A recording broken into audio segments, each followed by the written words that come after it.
Les amis, les riches deviennent de plus en plus riches et ils ont trouvé une façon intelligente de se faire de l'argent avec leur argent, alors que nous, pauvres prolétaires, on devient de plus en plus pauvres.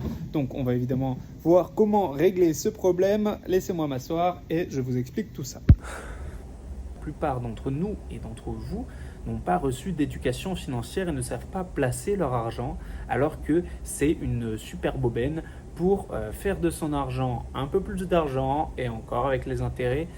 Les gens qui possèdent un maximum de flouze deviennent riches et c'est ce qu'on va apprendre à faire aujourd'hui. Si vous savez déjà, c'est super, et sinon vous pouvez toujours regarder la vidéo, ça peut vous intéresser. Je vais vous expliquer comment moi je fais. Alors c'est évidemment pas un conseil en investissement, mais bel et bien ma façon de faire, et si ça peut vous intéresser, c'est avec plaisir que je partage. Donc pour ça, j'utilise principalement deux systèmes simples. Le premier, c'est ma banque principale, même si je possède plusieurs banques.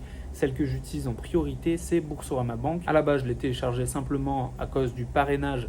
On m'a parrainé et en se faisant parrainer, on gagne 220 €. Donc j'étais très content de me faire de l'argent, mais au final, je l'ai gardé parce que c'est toujours une bonne application pour recevoir des virements et en faire donc gratuitement, contrairement à la plupart des banques où il y a des frais sur la plupart des choses. Celle-ci fait ce qui me convient le plus. Vous avez d'ailleurs le lien dans la description. Je crois que vous faites, ça dépend des fois, mais vous faites 220 € et moi je crois que c'est une cinquantaine d'euros.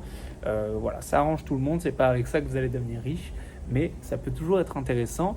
Donc tout l'argent que je reçois sur Boursorama Banque, je l'envoie sur Trade Republic, qui est ma seconde banque et sur laquelle j'ai la plupart de mon argent en vérité. Donc elle est divisée en deux parties. Donc la partie classique, qui est une banque où on peut placer son argent sur un compte courant, et le compte courant, lui, est rémunéré à 3,75% pour la plupart des dépenses au quotidien. Donc en faisant vos courses simplement, tout ça, vous avez l'argent sur votre compte courant et également vous avez du cashback à 1%, c'est-à-dire qu'1% de tout ce que vous avez dépensé, ça vous revient. Donc si vous faites vos courses au supermarché pour 100 €, vous avez 1 €. Et donc si vous prenez de l'essence également, c'est intéressant. C'est pas surtout pour ça que je l'utilise, mais c'est toujours des plus.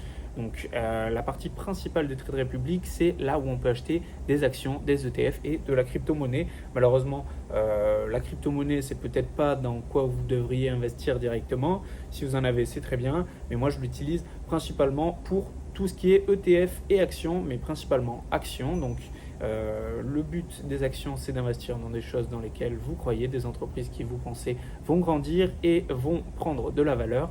Et donc au fur et à mesure, l'entreprise dans laquelle vous avez investi et donné de l'argent va grossir et vous rapporter plus d'argent, ce qui est donc un des meilleurs piliers pour placer son argent au fur et à mesure de votre vie.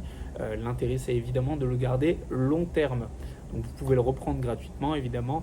Donc c'est jamais de l'argent perdu, mais évidemment il faut se renseigner parce que la bourse, ce n'est pas un jeu, ça peut baisser, ça peut augmenter. Alors je vous invite évidemment à vous renseigner au préalable sur les actions sur lesquelles vous voulez investir. Moi, j'ai une cinquantaine d'actions en portefeuille, dont de crypto-monnaies, un peu moins de 50 actions, mais j'ai également du Bitcoin et de l'Ethereum.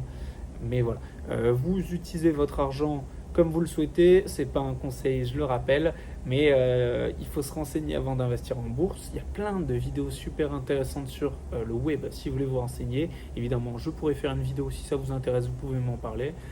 Comme ça, je vous explique sur quelle action j'ai investi et ce qui peut être intéressant, évidemment. Voilà, tout ceci étant dit, je vous invite simplement à ne pas garder votre argent sur votre banque principale si c'est une banque classique, parce que ce n'est peut-être pas la meilleure façon de gérer ses finances. Donc pour ma part, 500 € par mois vont dans la bourse. Je sais que c'est une grosse somme pour certains, pour d'autres c'est petit parce que les gens aiment beaucoup investir. Tout dépend du profil, mais vous pouvez commencer avec des sommes très basses. L'important, c'est le moment où vous commencez. Plus vous commencez tôt, plus vous avez de chances que ça grossisse, parce qu'avec les intérêts composés au fur et à mesure des années, des mois, vous faites de l'argent, et c'est ce qui nous intéresse, de faire de l'argent sans rien faire. Je rappelle que les liens sont dans la description pour Boursorama, Trade Republic, si c'est des choses qui vous intéressent. Également, si vous voulez laisser un commentaire pour m'expliquer comment vous gérez vos finances et s'il y a d'autres choses à rajouter, Évidemment, votre argent ne devrait pas aller que dans la bourse, mais c'est une très belle façon de gérer ses finances parce que c'est investir dans des choses dans lesquelles vous croyez, il faut investir dans des choses que vous savez rentables, que vous pensez qui peut avoir un futur certain. L'immobilier, c'est la même chose. Si vous voulez investir dans l'immobilier, c'est une source sûre. Mais évidemment, il y a toujours des risques. Investir son argent, c'est un risque. Et c'est même un bon risque à prendre. Il faut évidemment se renseigner avant toute chose. Mais voilà. Ceci étant dit, moi, mon argent, il est placé là-dedans. La majorité de mon argent est placé sur Trade Republic. C'est simplement ma façon de faire, mais je trouve que c'est une belle façon de faire les choses. Le reste de mon argent, je le mets de côté donc sur mon compte courant de Trade Republic pour évidemment l'utiliser par la suite dans l'immobilier. Et j'espère évidemment faire des choses très fructueuses avec.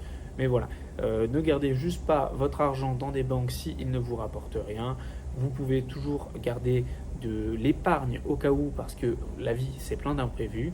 Donc un peu d'épargne sur un livret A, un LEP, peu importe, là où vous souhaitez placer votre argent, où vous pouvez le récupérer facilement, c'est ce qui est important, parce que l'argent, ça sert avant tout à se faire plaisir, à vivre paisiblement avec sa famille, ses proches, et avoir la santé, faire du sport. Tout ça, c'est important. Si vous voulez devenir libre financièrement, c'est également pour ces choses-là.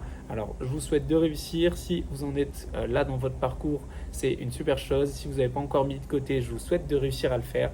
Il y a plein de biais, de façons de le faire. Et moi, je vous souhaite le meilleur. Gros bisous et à bientôt.